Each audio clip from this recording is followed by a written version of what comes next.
Welcome to Shatter. Support the channel by liking, commenting, and subscribing. I promise even more interesting stories. I used to time her mood like a gambler times the table. Not too early, not too late. Wait for the dishes to be done, the phone put down, the lights dimmed just enough. Then I'd reach for her, slow, cautious, like I was asking permission to exist. And every time, her response made me feel smaller. A sigh, a pause, a forced smile. Sometimes just a hand on my chest, gently pushing me back like I was a child misbehaving. "We're both tired," she'd say. Or, "Can we just not tonight?" But it wasn't about tonight. It was never about one night. It was about all the nights before it, and the way she looked at me like a man who had already been replaced in her mind, even if she hadn't said it yet. I didn't cheat. I didn't shout. I waited. I lowered my needs, shrunk my voice, bent until I barely recognized the man brushing his teeth next to her every morning. She didn't hate me. She just stopped seeing me. And that was worse. But I still paid for everything. Rent, groceries, subscriptions, her side business that hadn't made a dime in 2 years. I covered it all like a man hoping his generosity would buy back his place in her world. It didn't. Then came the moment I remember with perfect clarity. Friday night. We were at dinner. Somewhere nice.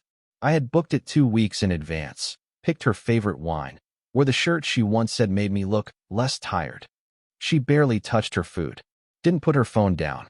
Midway through dessert, I reached for her hand. She flinched. Then she said it. Not loud, not cruel, just final. "You feel more like a roommate than a husband." I didn't respond, didn't fight, just nodded, like I was taking notes in a class I hadn't signed up for. The next morning, I left before she woke up. Hit the gym. No headphones. Just iron, sweat, and silence. And something changed. Not in her. In me. I stopped asking. Stopped performing. Stopped showing up in ways she never noticed until I didn't.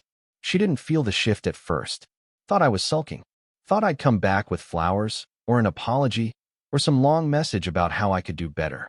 But I wasn't coming back. Not the version of me she was used to. He was gone. And what replaced him? Wasn't angry. Wasn't loud. He was done begging. For touch, for time, for respect. And now? Now she was about to learn what silence feels like when the man who paid for everything stops explaining himself. She thought distance was something you created by leaving the house. But real distance? It happens in silence. In the same room. At the same table. And I gave her all the silence she never expected from me.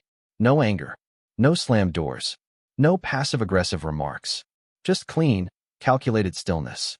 The morning after that dinner, I didn't wait for her to wake up. I made coffee for one, ate alone, left the house without leaving a note. She texted around noon, asked if I'd be back for lunch. I waited 2 hours before replying. Out. Don't wait. That was the first time she didn't get a full sentence from me. And she noticed. The second time was that evening. She asked if I wanted to watch something together. I told her I already started a show on my own. Didn't invite her to join. Her eyes lingered on mine a little longer than usual, like she was trying to read a book whose language she'd once known and now couldn't translate. I spent the next 3 days tightening the space between us, not in dramatic gestures, in surgical shifts. Stopped asking what she wanted for dinner. Stopped filling the silence with useless small talk. Stopped looking at her like I needed her validation to breathe. Instead, I got back to the gym, changed my schedule, left earlier, came back sharper. I moved the second TV from the storage room into the guest room. Set up my own space. Minimal. Clean. Controlled. She noticed it that night. Said, "That for work?" I nodded once. Among other things. She didn't push. Not yet. But I saw it. The first flicker of uncertainty. She was used to my affection being on call. My attention, my help, my emotional labor. Always ready, always hers. Now she had to ask for it. And asking was something she hadn't done in a long time. Her tone shifted. She became overly polite. Paused before interrupting. Laughed too loud at things I didn't say to be funny. I wasn't being cruel. I was being clear. Because clarity, unlike conflict, doesn't give you room to argue. She started testing my silence. Left the bedroom door open when she changed. Walked past me in soft clothes she only used to wear on vacations. Dropped hints about needing help with something only I could fix. I didn't bite. Didn't flinch. Didn't even look up most of the time. Because this wasn't about proving I was above her. It was about reminding myself I was never beneath her. One night, she sat down next to me and said, "I feel like you're pulling away." I turned, met her eyes, and said it calmly. "You feel what I felt for 2 years." Then I stood and walked to the other room. Door closed. No slam. No sound. Just a clean line. And on the other side of that line, she wasn't in control anymore. It always starts the same way. A name you don't recognize. A smile that doesn't belong to you. Laughter from the other room when no one's around. She left her tablet on the couch one night. Unlocked. I didn't plan to look, but the screen lit up when I picked it up to move it. Notification from an app I'd never seen before.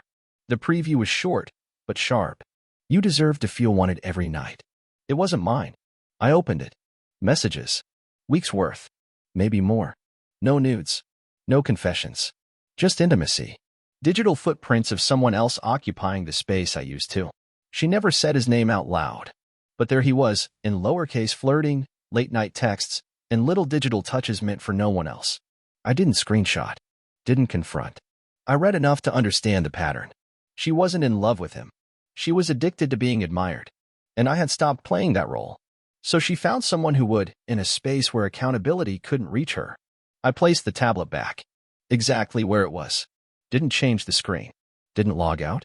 Because now I didn't need proof. I had purpose. That night, I opened a new account, separate from everything we shared. Moved a portion of my money. Quietly. Legally. I called my bank. Adjusted the automatic transfers. Paused her subscription renewals. Canceled 2 credit cards and replaced them with ones only I had access to. She wouldn't notice right away. And that was the point. This wasn't revenge. It was removal. She kept texting into the night. I heard her giggle at something. Didn't flinch. Because I was done begging to be noticed. And now, I was watching the same performance she thought I'd never understand. But I saw her. Really saw her. Not the version she showed her friends. Not the curated smiles and Instagram filters. The version that needed attention more than connection. That fed off validation but feared real intimacy. And for the first time in years, I didn't feel anger. I felt calm. Because when a man stops asking what he did wrong and starts seeing things as they are, something changes in him. He stops apologizing for his own silence and starts using it as strategy. That night, I slept like a man who had finally turned toward the door, not to leave yet, but to remind himself it was always there. The first thing I did was change the lock screen on my phone. Nothing dramatic. Just something simple, a new passcode she didn't know. She noticed it 2 days later. Asked why it changed. I said it was for work. She smiled like she believed me. But I saw the flicker. That quiet panic. The second thing I did was stop answering texts immediately. Her messages used to get top priority. No matter what. Now? I waited. 15 minutes. An hour. Sometimes not at all. It wasn't punishment. It was data. I was showing her what her own silence had felt like all those months I sat next to her with a heart she pretended not to hear. The third thing I did was disappear on a Saturday. No note. No explanation. She woke up, and I was gone. No breakfast. No coffee. No predictable routine. I turned my location settings off. Left my card at home. Drove 3 hours to a lake I hadn't seen in years. Sat on the shore. No signal. No noise. Just water and the sound of my own breath. By the time I came back, it was late. She was in the kitchen, pacing. I walked in, placed my keys down, grabbed a glass of water. She turned. "Where were you?" I shrugged. She waited for more. There wasn't more. She stood there for a full minute before whispering, "You're scaring me." I didn't respond. Because that wasn't fear. It was loss of control. The beginning of it. For the next few days, I made a habit of going off-grid. Not always far. Sometimes just a walk with my phone off. Sometimes a full day without contact. She started texting more. Calling. Leaving notes on the fridge like I was the one vanishing, but she had been gone long before me. The difference now was that I had stopped chasing her ghost. Stopped begging for warmth from a fire that had gone cold years ago. And she wasn't ready for that. She began making dinner again. Setting the table. Playing music she thought I still liked. But I didn't sit with her. Ate in the guest room. Closed the door. She tried asking if I was okay. I told her I'd never felt clearer. And that was the truth. Because there's a moment when a man realizes he doesn't need to make a scene to make a statement. He just needs to disappear in all the ways she used to take for granted. Emotionally. Financially. Physically. Not out of cruelty. Out of clarity. I wasn't leaving. Not yet. But I was no longer there to be leaned on. And when you take support from someone who only gave weight, they fall. Silently. Just like I did. Once. I didn't want revenge. I wanted truth to collapse on its own weight. So I watched. Late one night, when she was asleep and her tablet lit up again, I read deeper. His name was Caleb. Not some stranger from the internet. Not an old flame. Someone closer. Worked at her branding agency job. Project coordinator. Divorced. Used emojis like a teenager. She'd never mentioned him by name. But he showed up in small ways. Jokes about office drama, late-night brainstorming, working weekends. Now I knew. I didn't confront her. Didn't bring up the messages. That would have given her something to defend, something to deny. Instead, I researched him.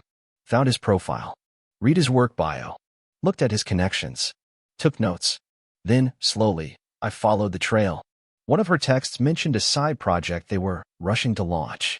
I dug into it. A rushed LLC. Poor digital hygiene. Copyright materials borrowed from clients. A second phone line registered under his name, but linked to her PayPal. It wasn't just emotional. It was shady. That was all I needed. I compiled the evidence carefully, cleanly. No fingerprints. Then I made a call.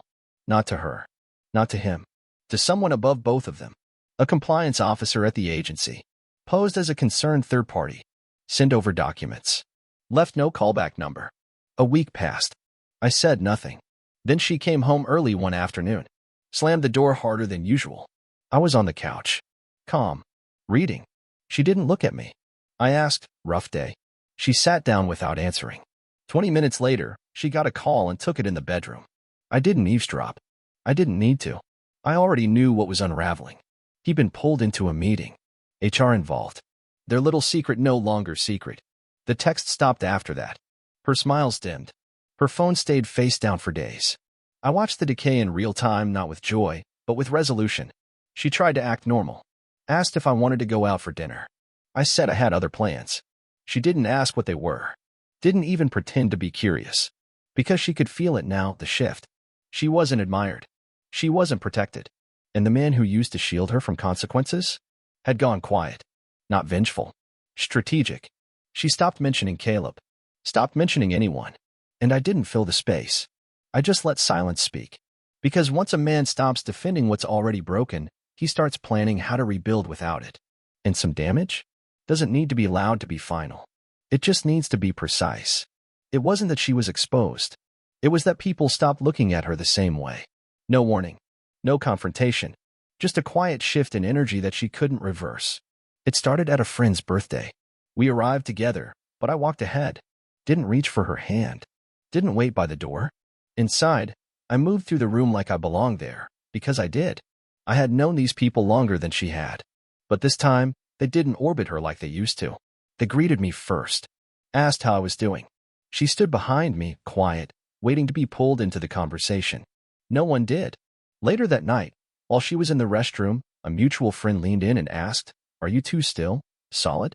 I gave a half smile. "We're in the same house." He nodded like that was enough. She must have felt it, even if no one said it to her face. Because when we got home, she didn't take her heels off like usual.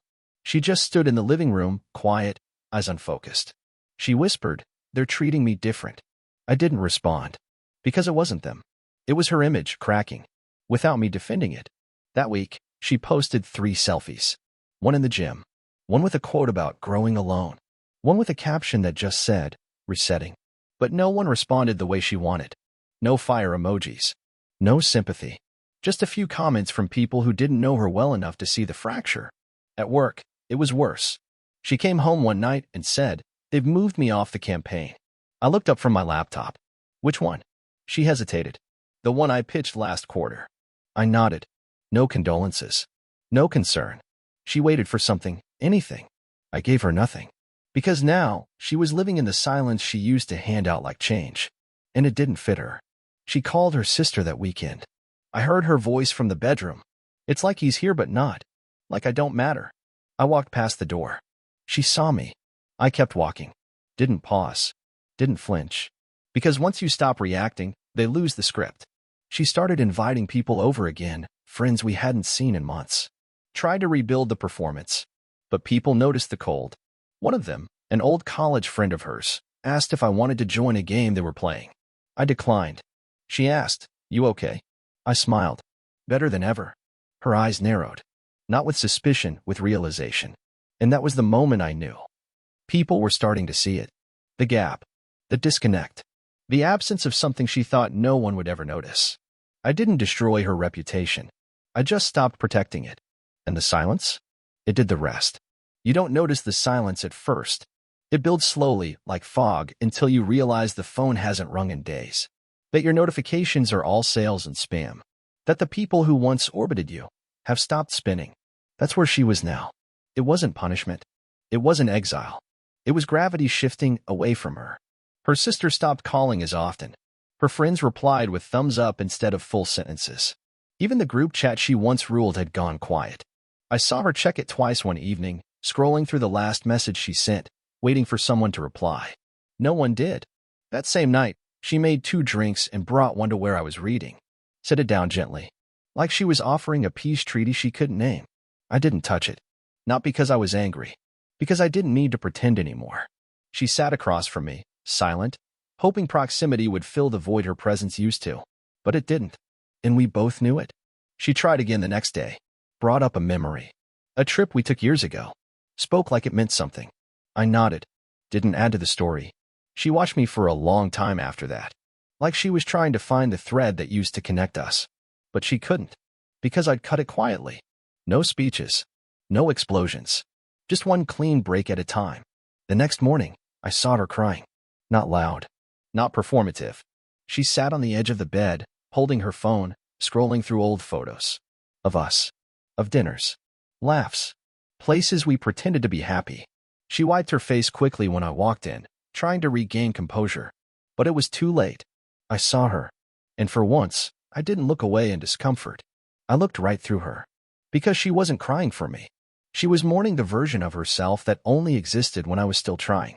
And now, I wasn't. She tried to call her best friend later that day. It went a voicemail. Twice. She texted someone else, a colleague. No reply. She left the room and sat on the stairs like she was trying to escape the air inside. But the silence followed. Because you can't outrun the absence of connection. You can't flirt your way out of emotional bankruptcy. And you can't fix what you refuse to notice for too long. I cooked dinner that night. For myself. Didn't ask if she was hungry. She didn't ask to join. We sat in separate rooms, eating meals made from the same fridge. Like strangers who used to believe in something. And even then, she didn't break. She didn't scream. She didn't beg. Because she finally understood. This wasn't a pause. It was a conclusion she had written in chapters she thought I hadn't read. But I read everything. And now? I was done turning the page. She waited until the house was quiet. Late evening. No distractions. No excuses. I was folding laundry. Calm. Focused. She stood in the doorway, arms crossed like she was trying to hold herself together. "I need to ask you something," she said. I didn't stop folding. She took a breath, like she needed permission to continue. "Are we past the point of fixing this?" I looked at her, not with anger, not even disappointment. Just distance. The kind that's grown roots. I didn't answer. Because by the time she asked, she already knew. Still, she pushed. "I don't understand how we got here." I could have told her. I could have listed the nights she looked at her phone instead of me. The days she walked past my exhaustion without asking a single question. The hours I spent holding together the weight of us, while she treated love like a reward I had to earn. But I didn't. Because explanations are for the hopeful. And I was done hoping. She sat down across from me, hands in her lap, suddenly small.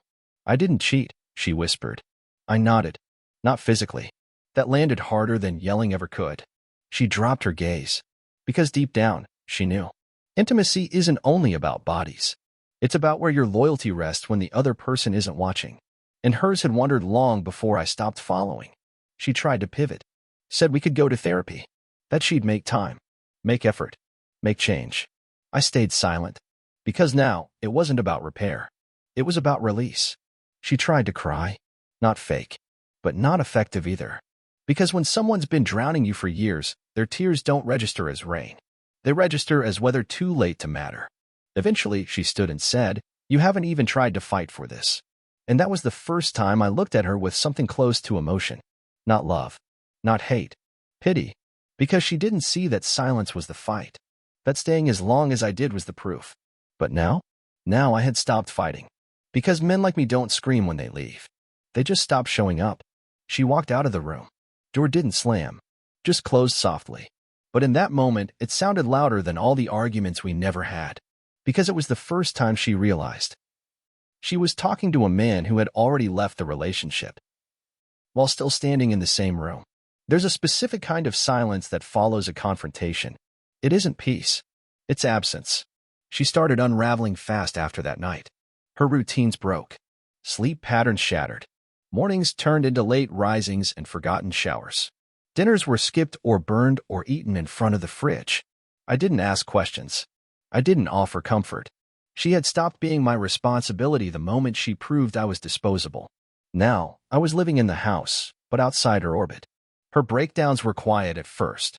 I'd find tissues in the bathroom trash, damp pillows, wine glasses left half full next to unopened books she once claimed were life-changing. One night, I came home late after a gym session and she was on the floor in the hallway. Not crying, just sitting. Like gravity had finally gotten too heavy. She looked up at me, eyes red, face bare, voice small. I walked past her. Not because I didn't care, but because I'd done my time in that kind of pain. Alone. While she slept soundly, thinking I'd never leave. Now it was her turn to sit with what she'd made. At work, things got worse. A project she led collapsed. Someone higher up traced the missteps back to her. She came home early, again, holding back tears she no longer knew how to hide. I heard her pacing upstairs. Then the sound of drawers opening, shuffling, maybe searching for something she couldn't name, an old version of herself, maybe, or a piece of me that hadn't already gone. But there was nothing left. I was still paying bills, still present in form. But my mind, my care, my energy, all gone. Redirected. Reclaimed. I was going out more. Spending time with people I hadn't seen in years. Rebuilding friendships I let go of while trying to keep our house from rotting. They noticed the difference. You look different, someone said. I did. Because clarity doesn't just shift your behavior. It changes your posture, your eyes, your decisions. She saw it too, and that made it worse. She tried once more, cooked dinner, lit candles, wore the same perfume from our first year together. I ate silently, thanked her, went upstairs. Alone. She sat at the table long after, waiting for something that never came. And I realized then, her punishment wasn't my departure. It was my indifference. Not hatred, not revenge. Just vacancy. She had spent years betting I'd never leave. Now she was learning that the worst thing a man like me can do isn't scream. It's become unreachable. Because when a man rebuilds himself in silence, the woman who once ignored him can't find the door back in. And he won't open it. Not anymore. The last morning looked like any other. Coffee brewed. Shower ran. Clothes folded in a neat stack. But something had shifted, not in the air, not in the house. In me. I'd already packed the night before. Just one bag. No ceremony. No chaos. Everything I needed now fit into silence and fabric. She was still asleep when I stood at the foot of the bed and looked at her one last time. No hate. No longing. Just observation. Like watching a scene from a film I'd already memorized, one I no longer needed to watch again. She stirred, opened her eyes. Saw me dressed. Ready. Still. Where are you going? I didn't answer. She sat up, blanket around her shoulders. Confused. Small. You're leaving. This time, I looked at her and finally spoke. I'm just stopping what should have stopped a long time ago. No anger in my tone. No apology either. She blinked like she hadn't heard me right. Like the rules had changed without her permission. Because they had. I walked downstairs. Picked up my bag. Keys. She followed, bare feet on wood. Voice shaking. We can talk about this. I didn't stop. We can fix this. I opened the door. We were good once. I turned back, slowly.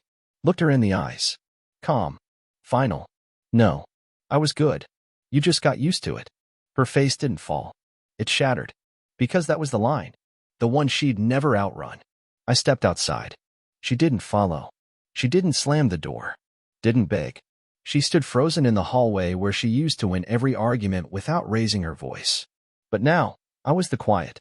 And this time, it wasn't passive. It was absolute. I didn't block her. Didn't delete photos. Didn't make a scene. I let her keep everything except access.